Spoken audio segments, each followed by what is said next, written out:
Le journal sur Al24 News, mesdames, messieurs, bonsoir. Voici les titres de l'édition. Le président algérien Abdelmadjid Tebboune accorde un entretien au quotidien français Le Figaro, dans lequel il revient sur de nombreux dossiers d'actualité entre l'Algérie et la France. Nous ferons le point dans cette édition.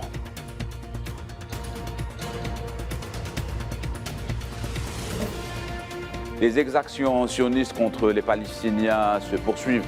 Le jeune Jamil Abou Hussein tombe en martyr sous les balles de l'occupant.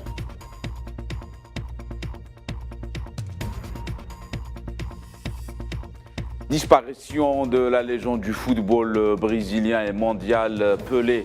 Les hommages affluent de partout dans le monde. Le président algérien Abdelmadjid Tebboune a adressé un message de condoléances à son homologue brésilien Lula da Silva.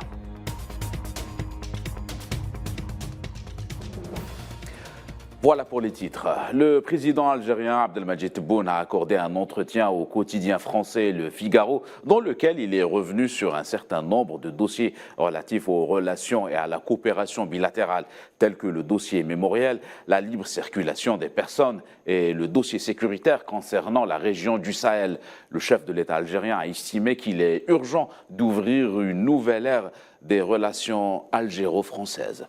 Retour sur les points marquants de cet entretien avec Lila Gertal.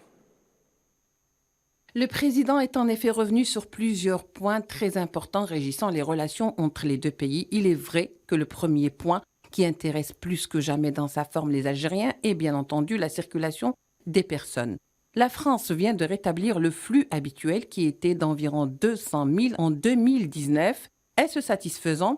À cette question du Figaro, le président Abdelmadjid Tebboune rappellera que la circulation des personnes a été réglée par les accords d'Évian en 1962 et qu'il faut les respecter. Nous ne sommes pas dans des comptes d'apothicaires, dira le président Abdelmadjid Tebboune à la question s'il y a eu des contreparties à cette histoire d'assouplissement de l'octroi de visa, avant d'ajouter que, je cite, l'Union européenne et la France ne sont pas nos adversaires, la France ne l'a pas demandé, l'Italie l'a fait, expliquant dans le même sillage que l'Algérie compte construire un deuxième gazoduc afin de passer le volume de la livraison de 25 à 35 milliards de mètres cubes et de faire de l'Italie un hub pour le reste de l'Europe.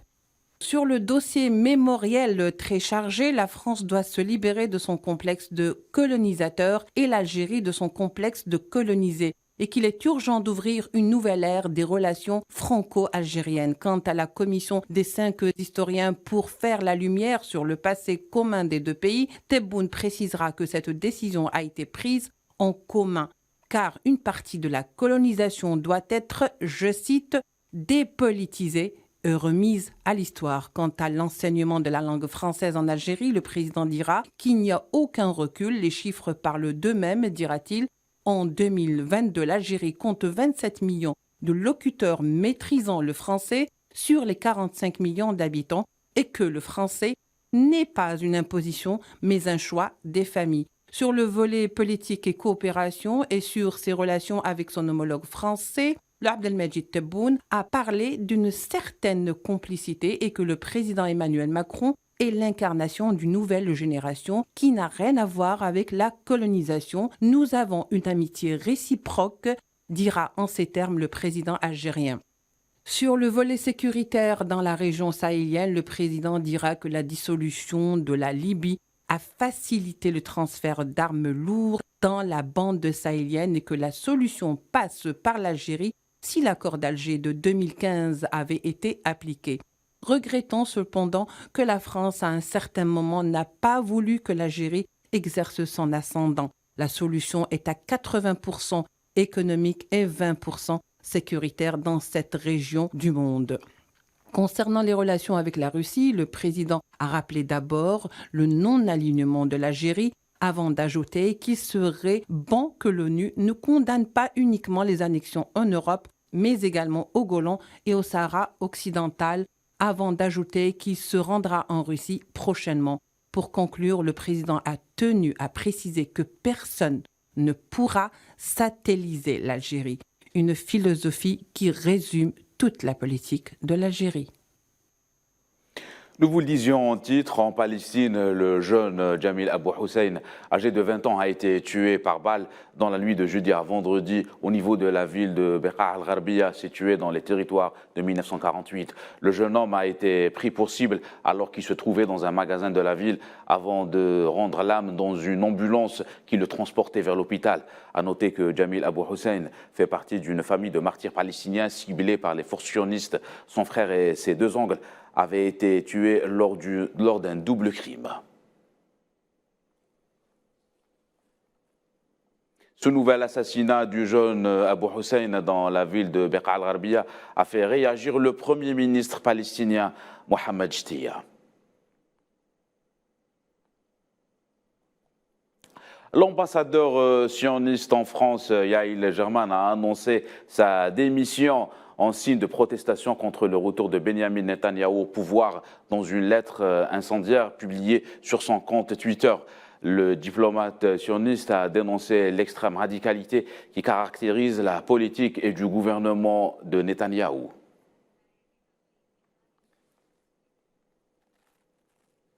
La représentante spéciale adjointe et coordinatrice humanitaire des Nations Unies en Libye, Georgette Gagnon, a appelé le gouvernement libyen à apporter le soutien nécessaire aux plus vulnérables.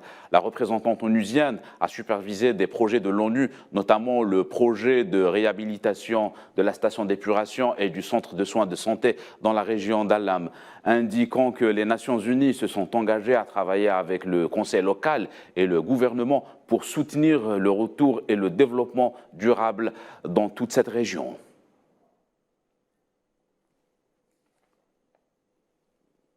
En Éthiopie, une importante délégation de haut niveau représentant la communauté internationale est arrivée à Mekele au Tigré pour la première fois depuis les accords de Pretoria.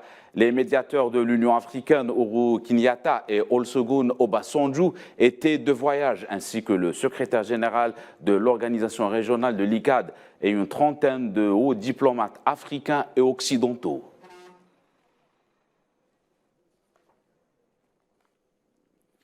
Le président russe Vladimir Poutine déclare vouloir renforcer la coopération militaire avec la Chine. C'était lors d'une rencontre par visioconférence avec le dirigeant chinois Xi Jinping.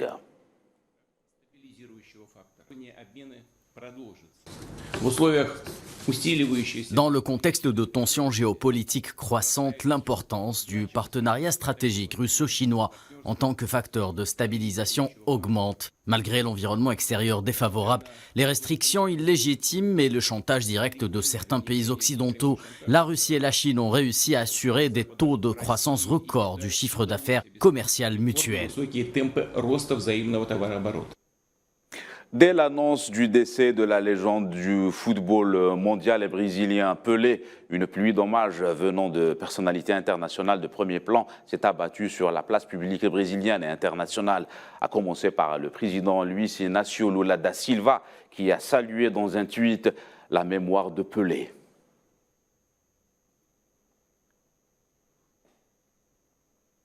Le président algérien Abdelmadjid Tebboune a adressé un message de condoléances au président brésilien Lula Inácio da Silva en son nom et au nom du peuple algérien suite au décès de la légende du football brésilien Pelé, selon un communiqué de la présidence de la République. Et le président de la République a exprimé son émotion à la mort de l'icône mondiale qui avait toujours inspiré les gens l'attachement au ballon magique pendant des décennies. De son vrai nom, Edson Arantes do Nascimento, dit Pelé, le natif de Minas était une perle sur les terrains de foot tout au long de sa carrière. Pelé aura finalement perdu son combat face à la maladie. Triple champion du monde avec le Brésil, il a marqué l'histoire de ce sport et restera à jamais comme l'un des plus grands joueurs de l'histoire. Portrait signé Iman Merad. Le Brésilien Edson Arantes do Nascimento, dit Pelé, nous a quittés le 29 décembre 2022. Il fut le monarque absolu du ballon rond, l'unique joueur à avoir gagné 3 Coupes du Monde, en 58, en 62 et en 70. Un sacre jamais égalé, avec ses 1280 buts inscrits en 1366 matchs, soit 20 ans de carrière. Pelé détient un record qui continue de défier, depuis les années 70, le football moderne. Pelé fut le seul footballeur à dépasser les bornes de la logique. Menu mais extrêmement doué, doté d'une technique prodigieuse de la tête à ses 2 pieds, avec seulement 1,70 m, il jouissait d'une phénoménale détente verticale et d'une stupéfiante maîtrise de lecture du jeu. Pelé était tout simplement El Rey. Le football restait pour lui un jeu où il pouvait laisser s'exprimer sa créativité et son phénoménal toupet. Le sens de l'improvisation chez lui était inné, lui permettant ainsi d'accomplir à chaque situation des mouvements ajustés, telle une œuvre d'art, des gestes jamais répétés. Avant d'être footballeur, Pelé exerçait des petits métiers, à l'instar de cireur de chaussures, où en jonglant des chaussettes nouées, il a réussi à déceler sa dextérité. Mon père voyait que j'étais plutôt petit et maigrichon. Comme je ne pouvais pas pousser les autres hors de mon chemin ou sauter plus haut qu'eux, il a simplement fallu que je sois plus doué. J'ai dû apprendre à faire du ballon un prolongement de moi-même. Son règne s'est aussi prolongé en dehors des terrains, avec des rôles au cinéma, des chansons enregistrées et même un poste de ministre des Sports. Le roi Pelé laisse derrière lui l'empreinte du plus grand joueur qu'ait connu l'histoire du football. Un demi-siècle s'est écoulé après qu'il se soit retiré des terrains. Entre palmarès, records et actions légendaires, le Brésilien incarnera l'histoire du football à tout jamais.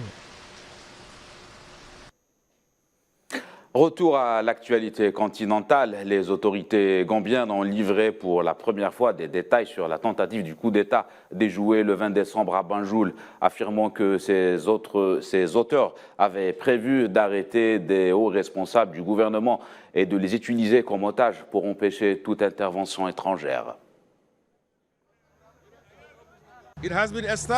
Il a été établi que les auteurs présumés du coup d'État ont établi des contacts et tenu des réunions clandestines dans certains endroits identifiés à l'intérieur du pays, alors qu'ils préparaient le coup d'État.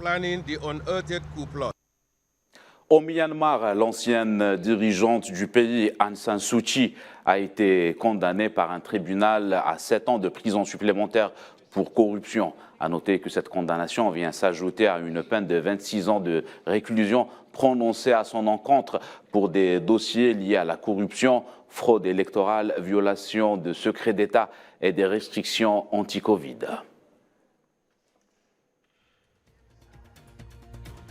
C'est la fin de cette édition. Excellente suite de programmes sur Al 24 News.